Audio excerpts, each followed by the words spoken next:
So right now there is an all-new Venom rocking an all-new design, which is cool and all, but the only thing we don't know about him is who is the person underneath this symbiote. An all-new mystery that here we get a little bit more answers to. But this is AJ here at the Hero Informer, and let's get into it. So what we do here is immediately pick up within New York, Times Square specifically, where we see this all-new Venom, with ironically all of the people who are suspected to be Venom here in the background. You know, Madame Masque being wanted after escaping in the last issue, an ad for the Daily Bugle with Robbie Robertson on there, Rick Jones, and then the mayor of New York, Luke Cage, etc. But the reason Venom is here now is because he is confronting a little group, a little goofy villain group who themselves call them the Avengers of Crime. And what they're doing here is because they lost a member previously for whatever reason, they're holding a little bit of an auditioning for the lower level villains to come and join their little group here. But the leader here, the Death Throes, don't actually want to fight. I mean, they're ready to defend themselves if it comes to that, but really here they have a couple options. One of them even offering Venom a spot on their little team, because Venom at one point in time was a villain, or at least the symbiote was, not sure about the host underneath now. But yeah, the leader just puts the offer on the table, which doesn't go too happy with the recruits here,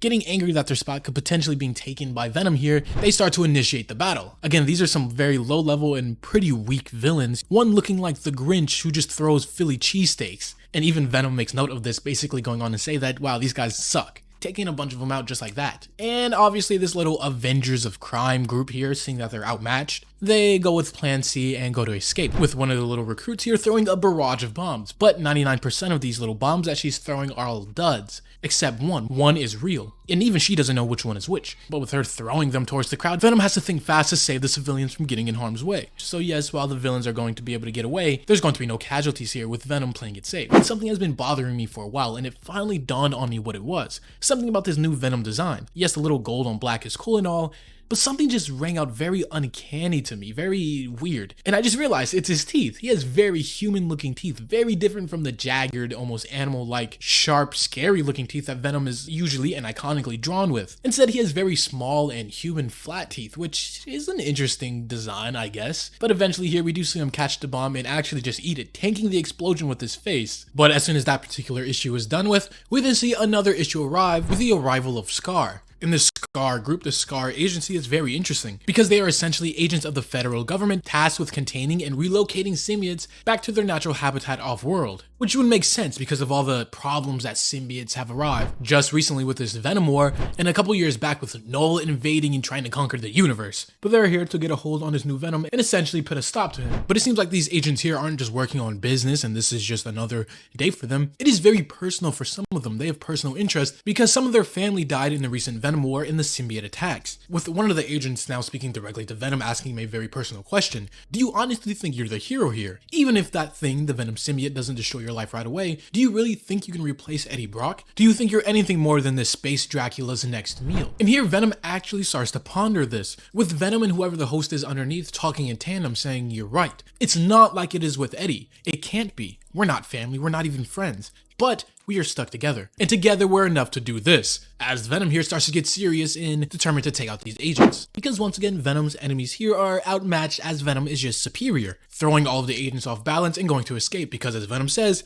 they're late for a meeting. And this is oddly specific because as we move over across town in the office of the Daily Bugle, we see Robbie walking to an office where him, Luke Cage, and Rick Jones, 3 of the 4 suspects of who Venom might be here in this meeting, meaning it could have been any one of them who were just Venom fighting in Times Square. And here we see everyone present bicker and argue about who could the Venom actually be, because truth be told, it could be any one of them, even though they all have their sort of alibis or excuses, or could even be someone not in this room present, Madame Masque. But things here start to get a little hostile in this room, with Luke Cage making a big deal saying, I am not Venom, and I have to think about everybody in this city who is also not Venom, because of course right now he's the mayor of New York. Even going on to call out Rick Jones, saying he's being way too casual and nonchalant about this all, but Rick just coolly says it's because he knows it's not him. He knows he isn't the new Venom. But obviously arguing here with everybody when they all have alibis or some sort of excuse isn't going to solve anything, so Robbie here comes with a plan. Step 1 is to prove anything, not just throwing around accusations, but prove it. And with them all being heroes here, or at least heroes adjacent, they decide to start with Whitney Frost, or the Madame Masque, because of course she is a villain. It'll be easier for them to track her down, find out whether she is or isn't this new Venom. And with them wanting this to be as quick and efficient as possible, they then decide that it's going to be them 3 to track her down. And only one person here is really able-bodied, as in being a superhero, and physically strong enough to take on Madame Masque if she was Venom. But not to say the other 2 are useless and incapable, because Robbie in his prime used to be a very confident reporter, and Rick Jones has spent years around the hero business, so he knows a thing or two himself. But the thing is, they have to hurry, because they're not going to be the only ones hunting Venom down.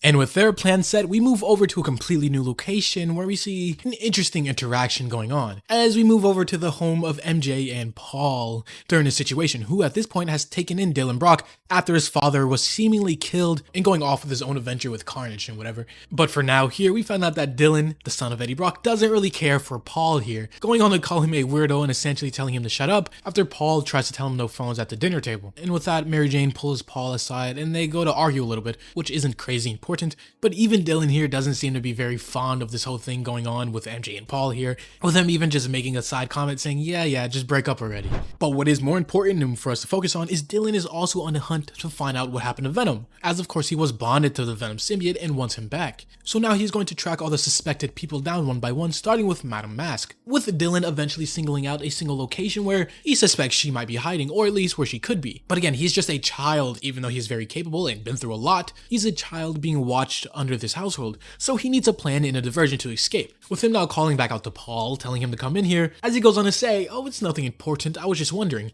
how stupid do you have to be to get fooled by a pair of imaginary kids? And this comment right here obviously goes on to trigger Paul as he sends Dylan to his room, which of course was Dylan's plan from the get-go. His room connected to a fire escape where he can just easily escape when no one is looking for him. And after taking a short subway ride, he eventually arrives at the abandoned location, in which it seems the son of Eddie Brock is pretty smart, as ding ding ding, he got it right, in this location here is a hotspot where she might be. Unfortunately, Dylan isn't the only one looking for her, as we see a little bit of a team up going on between not only A.I.M and another villain working on their tombstone. All parties here who are looking for Madame Masque for whatever she has done previously, being a villain and all. But no, it isn't over just yet, but we see yet another group enter the fold once more, and it is this new Venom themselves. Now here's the interesting thing, because obviously before, the trio, Luke Cage, Rick Jones, and Robbie were all also looking for Madame Masque, and if any of them are Venom, it could be them in the Venom symbiote right now, just coming to clear the air and find Madame Masque. Or this could be Madame Masque herself, who has the Venom symbiote and is just coming back to her little hideout. Regardless of all of these potential questions, only one thing is pretty certain. There is going to be a giant battle, with all opposing forces coming head to head, with the villain here even going on to say, well, if it isn't the all-new Venom, I wonder if the rumors are true. I wonder, is that Whitney Frost, Madame Masque, under the helm? So everyone place your bets, as he aims up a very powerful shot, hitting Venom head on, headshotting him, as we see the goop distort around, and there is no host underneath. Which of course could mean a couple things. One, it actually could be no host underneath, or more than likely, it could just be the Venom symbiote moving around, because it has done stuff like this before, opening up different sections of where the host should be underneath, but it is just empty. But Dylan Brock, who of course is watching all this from a window outside, goes on to say and hypothesize that it's not Luke Cage. And Dylan knows more about the Venom symbiote than about like 99% of other people. So maybe he is correct. Maybe Luke Cage can scratch his name off of the list of people who are suspected to be Venom. But this is a revelation that we won't get to fully understand now, as this issue and video comes to an end. As always, this was the Hero Informer, and thank you for watching.